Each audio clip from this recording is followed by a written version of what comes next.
All right. So, given that we've had discussions about the National Cycling Strategy over the last few estimates, and it's wrapping up completely this year after the last participation survey is completed. Is that the case? Philippa Power, Executive Director, Policy and Research. Commonwealth funding for the cycling strategy and the Bicycle Council ends this calendar year. Right, and is there any intention of continuing on? What resources will the Commonwealth then be putting into active transport after that concludes? The jurisdictions are now considering what action they'll take in the context of their active transport programs. At this stage, there's no decision by the Commonwealth to put in more funding. So no resources from the Commonwealth, full stop, up to the states to do it. What you're saying. So will there be any specific staff with responsibility for looking at cycling and walking at a federal level? It will. We monitor these activities as part of other duties. Specific staff dedicated just to this function? No, Senator. Right. So will there be any staff that will particularly have cycling and walking as part of their duties? As I said, Senator, it will form a role as part of a member of staff's responsibilities. They will not be dedicated to this function. Can you tell me which staff or which staff is likely to fall under the responsibility of? Cathryn Geiger, General Manager of Land Transport Market Reform. It's an area of responsibility that would take, it goes currently to an executive level 1, and I'd have to take it on notice as regards to how much a percentage of the time of that staff member it is. But we do talk with our state and territory colleagues around matters of cycling, acknowledging that it's largely a responsibility of the states and territories. The effort that we do put into cycling, if proposals come forward from states and territories for cycling infrastructure included with as part of a broader infrastructure proposal, it gets considered in that way. So there is still some focus on cycling, but in terms of funding for the Australian Bicycle Council, that concludes at the end of this calendar year, and then in terms of what comes next, that's under consideration largely with jurisdictions. And so given there's going to be no extension of the National Cycling Strategy, and the National Cycling Strategy abjectly failed to reach its objectives with regard to increasing the number of people cycling, you won't have any resources from a Commonwealth level to be turning that around. So basically, you were saying, even though the Commonwealth responsibility is part of the National Cycling Strategy, that's failed to meet its objective, but we're now going to leave it to the states to pick that up. Senator, I suppose that, that seems appropriate. This is a state and territory responsibility. As my colleagues have said, we'll continue to coordinate across but we had a national cycling strategy because it was recognised that there was a Commonwealth role as well as the state and territory role to be encouraging the uptake of cycling. That's why we've had Commonwealth engagement over the period of the National Cycling Strategy. But what you're telling me now is the Commonwealth is washing its hands, despite the fact that the cycling strategy has failed in its objective to increase the number of people cycling. Given that states and territories are the ones taking the decisions about what's actually being funded in that regard, Senator, leaving the decisions with them seems appropriate. Appalling, just completely, washing your hands of encouraging active cycling and for all the benefits that brings. Anyway, okay, road pricing. Moving on to road pricing. So almost a year ago, last November, on the 24th of November, the government announced its intention to recruit an eminent Australian to lead an inquiry into road pricing for light vehicles. So now 11 months since that announcement. So what's happened with regard to this inquiry? The inquiry,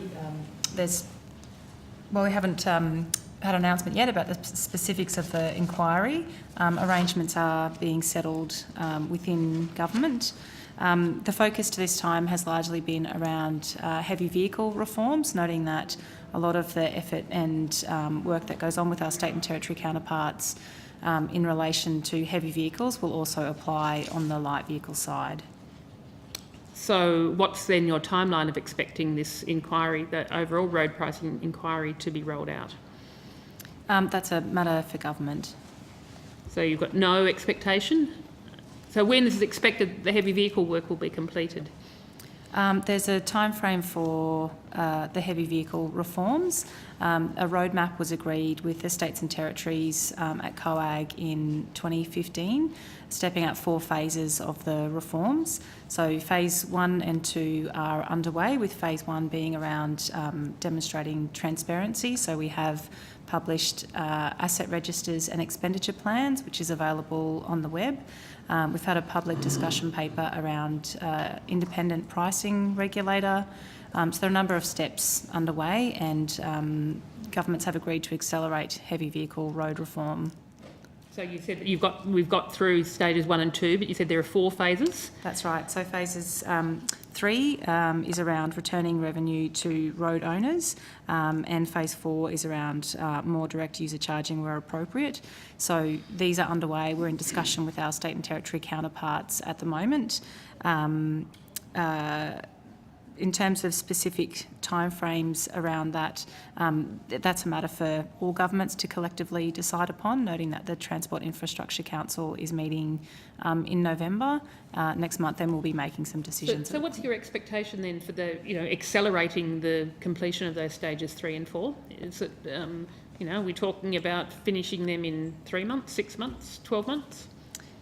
We don't have definitive timeframes around that, but we do have some commitments that we expect to be able to say more around after the transport ministers have met next month. But Senator, largely we're talking about still several years before these are completed. It could be 4 or 5 years before we've actually completed the steps to have a new system in place for heavy vehicles. What I'm interested in then is the nexus between that and the fact that it sounds like the road pricing inquiry has been delayed until the heavy vehicle work has been completed. So at what stage of the heavy vehicle reform process do you expect that the road pricing inquiry will kick off? The connection between heavy vehicle and light vehicles is not so much that we're waiting for heavy vehicles to reach a certain point before kicking off the study for light vehicles. It's simply to note that a lot of the work that's happening on the heavy vehicle side would be applicable to the light vehicle side, so that the nexus is of a different nature. But you said that you were delaying. There is a delay in the kicking off of the road pricing inquiry? No, sorry, Senator, if that's the way it came across, that's not what the intention was. The government's considering the eminent person study, who will play that role, and the timing for that at the moment. That could be announced, in the next few months. But we don't have exact timing on that at the moment, whereas the heavy vehicle road reform work is still continuing. And it's I'm interested in the timing, given that it was 11 months ago that we had this announcement that this road pricing inquiry was going to kick off, and still you're saying that it's likely to be months before we even have the announcement of who the eminent person is and when the inquiry is going to kick off. So we're not looking at having a road pricing inquiry until well into next year, by the sound of it. Would that be accurate? There's the potential for that, Senator, yes. Right. It's a lengthy study too, is what's proposed, so it's not something short term. And is the department concerned that very substantial decisions are being made about expansion of private tolling contracts, given the interaction between private tolling and road pricing? We heard a lot of evidence in our toll roads inquiry in the last few months about how rather than looking at toll road pricing, and there were issues that needed to be considered, that we should be looking at overall road pricing.